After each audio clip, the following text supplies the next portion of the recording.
నేను మాలేసుకుని వచ్చి 3 రోజులు అవుతుంది, మీరు పొలంలో నేను తీసుకొచ్చారు, పెట్టేసిన తర్వాత ఐస్ గడ్డలు వేసి కుట్టేశారు.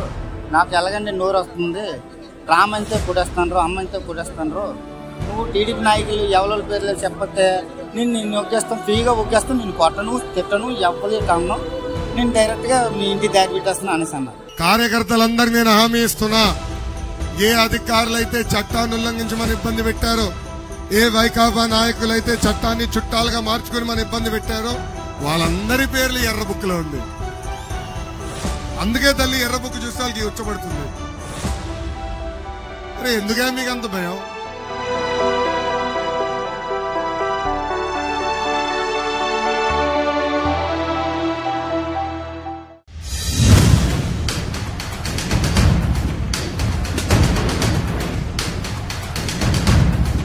బాబు గారి హయాంలో Visakhapatnam job capital of India అవుతే ఈ జగన్ ముఖ్యమంత్రి అయిన తర్వాత గంజాయి క్యాపిటల్ ఆఫ్ ఇండియాగా విశాఖపట్నాన్ని మార్చాడు.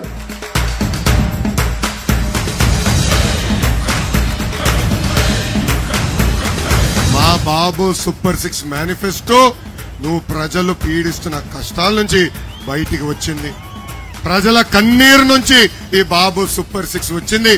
ఈ సైకో పరిపాలన తరిమి కొట్టేదానికి ఈ బాబు సూపర్ 6 మేనిఫెస్టో వచ్చిందని ఈ సభాముఖంగా తెలుపుతున్నాం. అసలు బాబు సూపర్ 6 మేనిఫెస్టో అంటేనే మంచి ఆంధ్ర భోజనం, మా రాయలసీమలో రాగి సంఘటన లాంటిది.